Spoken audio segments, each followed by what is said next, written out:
For most gardeners, growing tomatoes is almost the only crop they even care about in the summertime, and you're gonna have a lot more success with your tomatoes with the right trellis. Kevin Espiritu here from Epic Gardening, where it's my goal to help you grow a greener thumb. We have a lot of tomatoes here, guys. We have I think I have 30 different varieties. I'm gonna be planting about 14 of them today, and in doing so, we'll be showing you 3 different trellises that you can use in order from lowest cost and cheapest, easiest to do, to something maybe a little bit more fancy with some extra strategies that'll come up in future videos. And at the very end of the video, I haven't forgot about you balcony or apartment gardeners. We'll also show you a trellis that you can use in a smaller space. So, you know what to do. Cultivate that like button, and your botanical blessing will be a blight-free season of tomatoes. That's a big blessing. And let's get into the video.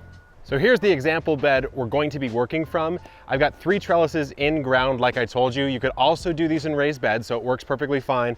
This is around 22 feet long, so we're gonna do 7 foot here, 7 foot here, and 7 foot here. Starting with this corner over here, we're gonna go with one of the simplest trellises you can do, the Florida weave. So the Florida weave, we have the easiest trellis and the cheapest trellis, quite frankly, that you're ever going to need. So all you need is what's called a T-post. You can pick it up from your local big box store. I have a 7-foot one. You'll probably have a little better luck if you get an even taller one, maybe an 8-foot one, because the more you can drive this into the ground, the better. So how this works on the Florida weave style is you're just putting vertical supports up, and then you're weaving twine to hold the plants up in the sky. So I've got a 7-foot section cut out here. I'm gonna put one in over here. When you hammer it in, you wanna angle it away from your trellis, because eventually it's going to pull it over this way. So give yourself a little breathing room by angling it like this. So we'll go here. We're gonna put one right about here. This will be our ending point for this trellis. And then I'm gonna put one right in the middle, because the more plants you have in the middle, the more you're gonna need more extra support, because basically there's a lot of weight on these tomatoes, especially if you're growing these big indeterminates. So I'm gonna also bisect this and put one right here in the middle. Now you'll notice on these T-posts, you have a flat side and you have a ridged side. I like to have the ridge side on the exterior side of the trellis, so you can hook in with the twine really easily. You have a nice little notch to hang on.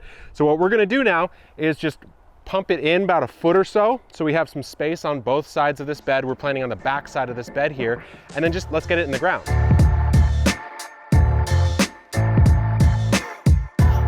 So it really is that simple with a Florida weave, and honestly this middle stake here might even be overkill. You want one every 6 feet or so. I just wanted to bisect and make sure we had enough support for the 4 tomatoes we're putting in. We're putting in one every 18 inches or so, which is about as tight as you really want to go with these. You could go tighter, but your pruning is just going to get really insane. So let's put 4 tomatoes in the ground, and I'll demonstrate roughly how the weave will go. Even though these are young tomatoes, you'll just have to imagine that they're big and bushy and see how that would work. So in go our tomatoes. I've got 4 varieties here. I'll talk about them as I put them in. The thing to remember with the Florida weave is you're sort of constricting them just with twine, and so you do want to put in tomatoes that are roughly the same height. Otherwise you have a really hard time. You have to wait for the shortest one to get to the height that you can twine them all up. So we've selected 4 here that are roughly the same size. Maybe one will outgrow another, who knows. But as far as spacing goes, we're gonna go with that 18-inch spacing between tomatoes, but we're gonna offset it in 6 inches each on each side, which allows for a perfectly spaced 4 tomatoes. So I'm coming in, got my little handy ruler here. We've gone in by 6 right here, right underneath the trellis. And planting tomatoes, that's almost a topic for another video, but just rough notes on it. You can plant tomatoes deeper than you would plant the average annual vegetable, because they have the ability to form roots throughout the entirety of the main stem, and even on these offshoot stems you can root what are called the tomato suckers. I have a full video on tomato pruning if you want to check that out, but here we go. I've got my Espoma tomato tone, which is the go-to in this case. They are the sponsors of the video. Sprinkle it in, nothing too fancy. A lot of people will say do fancy stuff when you're planting in your tomatoes. I don't know, for me, I don't do too many fancy things, and the tomatoes turn out just fine. So take that with a grain of salt, but that's just been my experience. So we're gonna dig it out somewhat deep here. Get our tomato in. We could go even deeper than that, but I don't wanna mess with this natural soil too much. So let's just get another little handle out, and in we go. These roots don't even need to be teased out that much, so we're fine. In goes our tomato, and on to the next.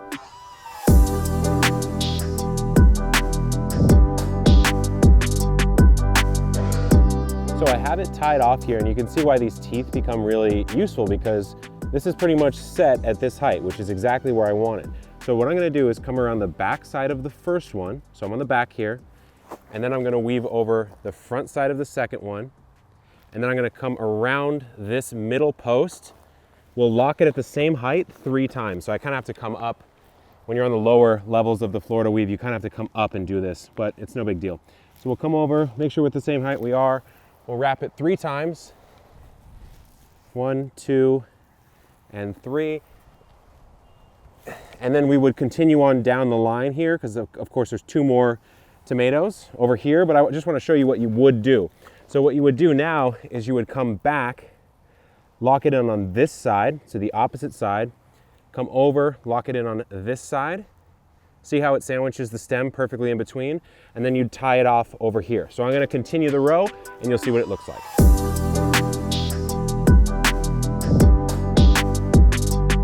So that's the Florida weave. It's pretty simple. Of course, as this grows up, you'll need to do more sections, probably every 6 to 12 inches or so, depending on how tight you want to get with it. But that's it. Now let's move over to the conduit. Our next trellis setup is basically just what I'll call a conduit trellis. It's actually a kit from Gardner Supply Company, but the only thing in the kit is just the conduit connectors. You use standard electrical conduit just like this, again, right at the big box store, quite inexpensive. The other thing I'm gonna add though, is when you're putting conduit on the ground, you probably wanna slot it over rebar for a little bit of extra support. And so all I'm doing here is we're just gonna hammer in the rebar layer first, and I'm gonna bring this back just slightly, just because we want that conduit to sit on something. Our rebar's in. I didn't get too fancy with it. I just hammered it maybe 40% of the way down or so. So the 8-foot poles, and you can really make this to whatever you want, because like I said, the kit is just connectors, so you can cut the conduit to whatever you want. We'll just slide these on, and we're gonna build it out from here. Okay, it's actually easier to install this on the ground first. So this pole right here is one of the vertical uprights, the 8 feet uprights. This is a 7-foot piece of conduit to go with our 777 trellis design with these 3 different trellises. These are the pieces, kind of interesting. It's like a conduit clamp. So they come on each side here. There's a little sort of puzzle piece array that fits in just like that, boom, and there you go. So let's go ahead and install this. So kind of interesting, you gotta kind of slot it in like a puzzle piece, just like that. And then we'll put that around, we'll hold it in place. I'm gonna match it up to the edge here. And we'll thread our bolt through.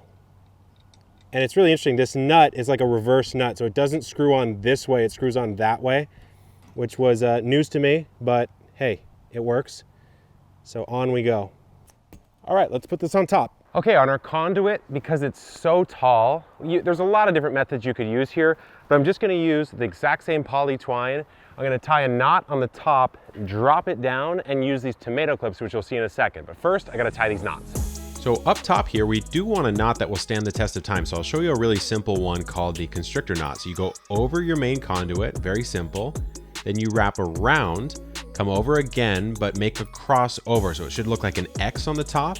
Then you take the tail end and go on top of that main line. You can see how my hand is doing it there. And then take that and lift up that X that you made and just slide it straight through the top.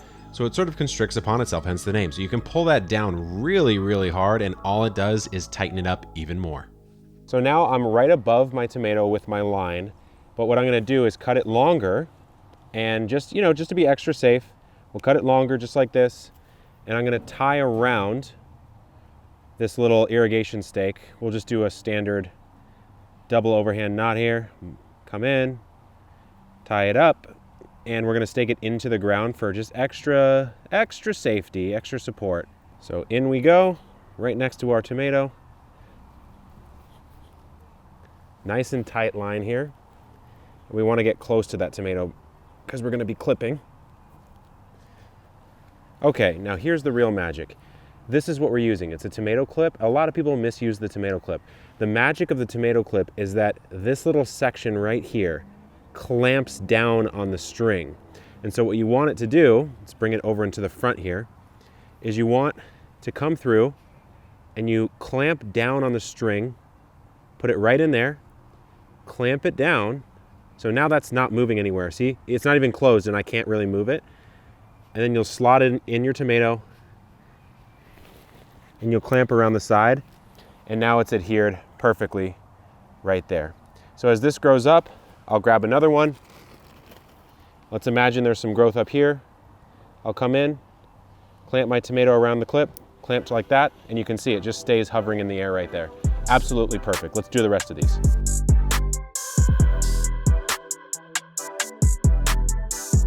So there's our conduit system. It's very, very simple. You've got that constrictor knot up top. You don't have to do that. It's just the one that I personally seem to prefer.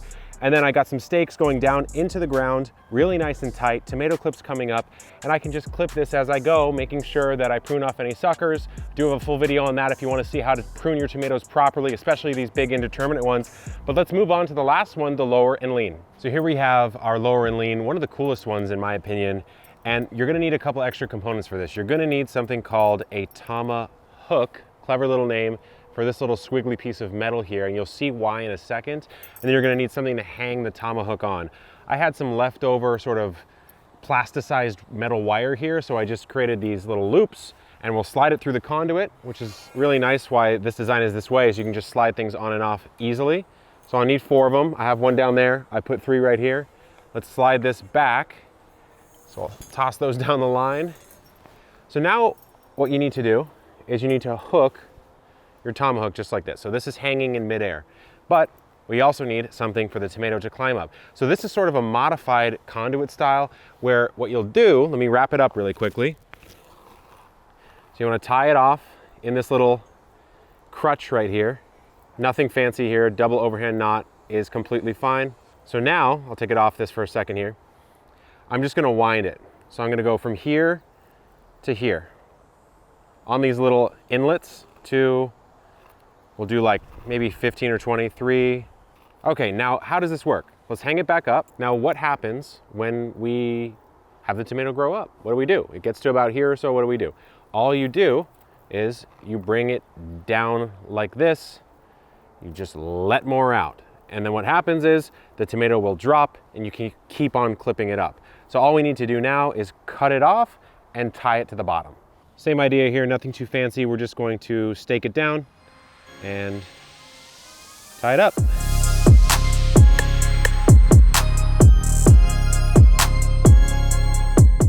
So there's the lower and lean system. Of course, it gets a lot more exciting once the tomatoes grow up and you can lower and lean the tomato, but more coming up on that in a future video. Container gardeners, I did not forget about you. We do have a trellising option here for a grow bag, even in ground. This is just a basic tomato cage, but it's a cylinder instead of that conical cage. Honestly, I don't know how those things are so popular. They're quite flimsy.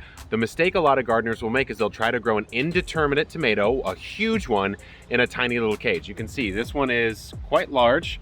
Hopefully we'll have this Socolati's tomato going all the way up it pretty soon. You get a lot more durability and stability with a cylindrical cage, but there are a couple other options I'll show to you.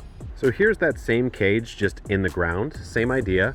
And all you're gonna wanna do is keep that tomato nice and pruned. Remember, refer to my pruning video, all the way up this cage and you're in a good spot. This is nice and sturdy.